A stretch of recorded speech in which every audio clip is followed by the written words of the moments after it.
Jai Hind dear students, today we are going to discuss about the chapter number 2 of Geography, Understanding the Weather. So let's begin.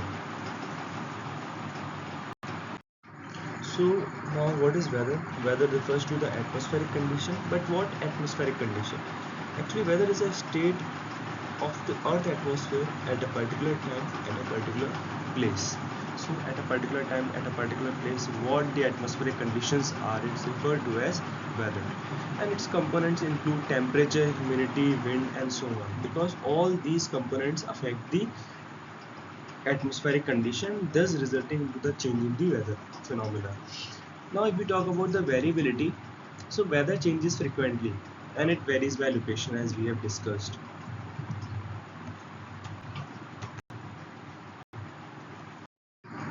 Now students, there are few of the elements of the weather. First is temperature, that measures the heat in the air.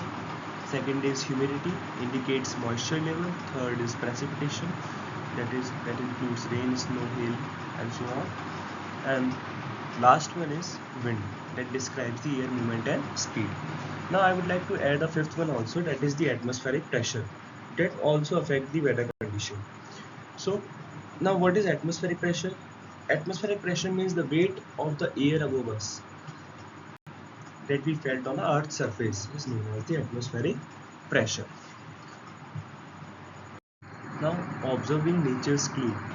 As you know, whenever there is a weather phenomena, a change in the atmospheric conditions, then there we can observe it from the nature's clue. For example, you will going to notice that animal will going to react. For example, fishes, they will going to react. Plants will going to signal. Clouds indicators were there. Wind effect is also there.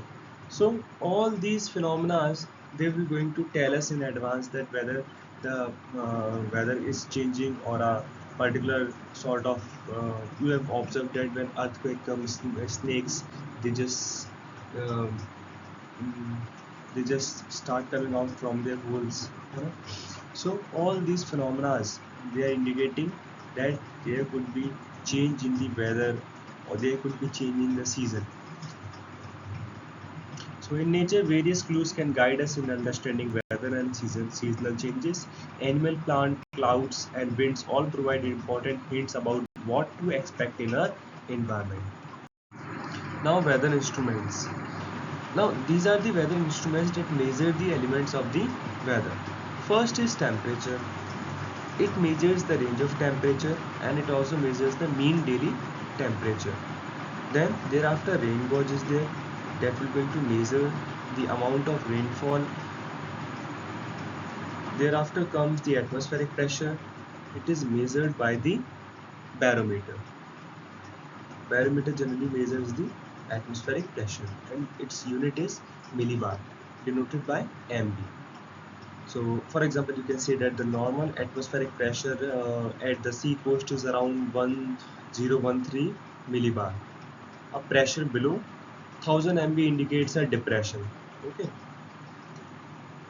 Now when you visit to the high altitude area, okay, so there there is a sign, there are bold that it's 18380 meter feet above the sea level, and they also write there that this is the atmospheric pressure of that particular area. So when you go higher, when the altitude increases, the pressure will going to decrease. Okay, so atmospheric pressure there is generally about 600 to 700 millibars. Now let's move on to the next instrument, that is wind. So wind is measured by anemometer. Now thereafter comes the humidity. You can also measure the humidity with the help of the hygrometer, not mentioned here, but you can remember. So humidity of the air is measured as relative humidity.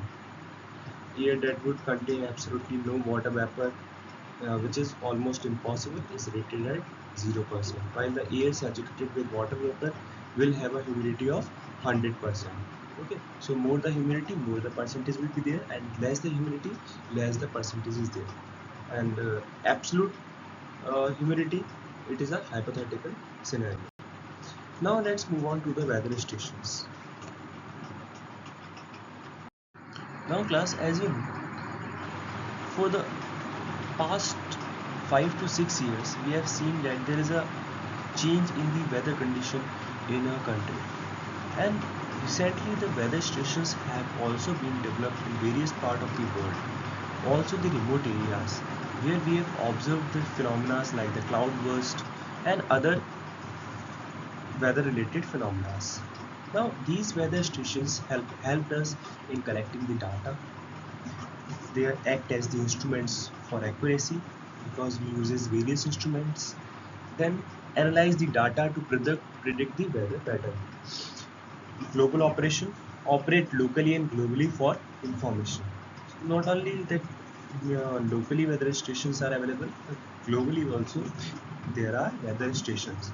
For example, we get the meteorological department alert in a mobile phone. From where we are getting these alerts? We are getting it from the weather stations only. They are analyzing with the help of the data. The instrument are very accurate, and that's why they are predicting that in your particular area, whether it is local area, you will going to get the message according to that only. So recently, 1 month before, we got the messages from the meteorological sites that in the region of the Gwalior there will be orange alert. Okay, so there are many different type of alerts they have designed to just spread the awareness and alert the people living in that particular area. Because after the Uttarakhand strategy, sorry, Uttarakhand tragedy, the weather stations they have developed more and more, so that to decrease the casualty happened by the weather phenomena. So that's all. We have discussed about the definition, elements, observations, thereafter instruments we have discussed, and we have also discussed about the stations. Now, one more thing that we will going to discuss in our class is predicting the weather. As I've already told you, that meteorological department collect the data and predict the weather. Now, there is also map on weather, that we call it the thematic maps. Thematic maps are there, issued by the Indian Meteorological Department to study about the weather phenomena at a particular day in our own country. So that's all for our session. I hope your doubts are clear. If you have any doubt, feel free to ask in the classes. Thank you, Jen.